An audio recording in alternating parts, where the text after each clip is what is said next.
দেশে ফেরার ২৪ ঘন্টা না পেরোতে আইপিএলের ক্লাব চেন্নাই সুপার কিংসকে নিয়ে আবেগী স্ট্যাটাস দিলেন মুস্তাফিজুর রহমান। বিদায় বেলায় দলটির প্রাণ ভোমরা মহেন্দ্র সিং ধোনি জার্সি উপহার দিয়েছে ফিজকে। স্ট্যাটাসের শেষ লাইনে সি ইউ সুন বলে আগামী বছর আবারও চেন্নাইয়ের হয়ে খেলার ইঙ্গিতই দিলেন কাটার মাস্টার। মেহেদী নাইম জানাচ্ছেন বিস্তারিত। মানুষের চোখ মিছে কথা বলে না। মুস্তাফিজ ধোনির টলমলে চোখের ভাষা পড়তে কষ্ট হয় না। এ বিদায় যে দুপক্ষের কারোরই চাওয়া নয়। হাস্যজ্জ্বল ধোনি লাস্ট মিটে মুস্তাকে উপহার দিলেন তারই স্বাক্ষর করা একটা জার্সি। তাতে লেখা we love to fees. 14 wicket নিয়ে উঠতে থাকা হলুদিয়া পাখিটাকে সোনারি বরণ থেকে ছাড়িতে চায় কে? দেশে ফেরার ২৪ ঘন্টা না পেরোতেই চেন্নাই সুপার কিংসকে মিস করা শুরু করে দিয়েছেন ফিজ। তাই তো সামাজিক যোগাযোগ মাধ্যমে কৃতজ্ঞতা প্রকাশ করলেন।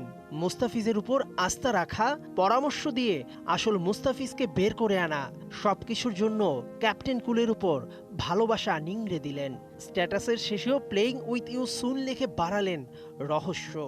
আগামী বছরও কি তাহলে থাকছেন চেন্নাইয়ের ডেরায়?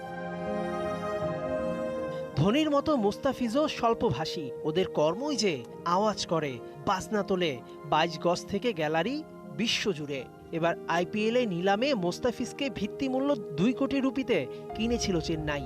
মেধাবী এই ক্রিকেটারকে যোগ্য পারিশ্রমিক দিয়েছে কিনা সে প্রশ্ন করা যেতেই পারে। তবে বিগ ফিগাররা কথায় না বড় হয়ে জবাব দেয় কাজে। ফিজ ২ কোটি টাকা নিয়ে করে দিয়েছেন ২০ কোটি টাকা সমান প্লেয়ারদের কাজ। বিদায় বেলা যে জায়গায় চেন্নাইকে রেখে গেলেন সেই জায়গায় ফিজ থাকলে প্লে অফ খেলার চান্স বাড়ত। এ গল্প রবীন্দ্রনাথের ছোট গল্পের মতোই, শেষ হইয়াও হইল না শেষ। লাল সবুজের হয়ে খেলতেই আইপিএল ছেড়ে দেশে এসেছেন ফিজ। জিম্বাবুয়ের বিপক্ষে শুরু হতে যাওয়া সিরিজের প্রথম ৩ ম্যাচে মোস্তাফিজকে বাংলাদেশ দলে রাখা হয়নি। ধারণা করা হচ্ছে ১০ মে চতুর্থ টি-20 দিয়ে জাতীয় দলে ফিরবেন মোস্তাফিজ। যখন বোলিং করতে নামবেন তখন নিশ্চয়ই চেন্নাইয়ে খুঁজে পাওয়া কনফিডেন্টটা সঙ্গে নিয়েই মাঠে নামবেন দ্য ফিজ। মেহেদী নাইম, ৭১।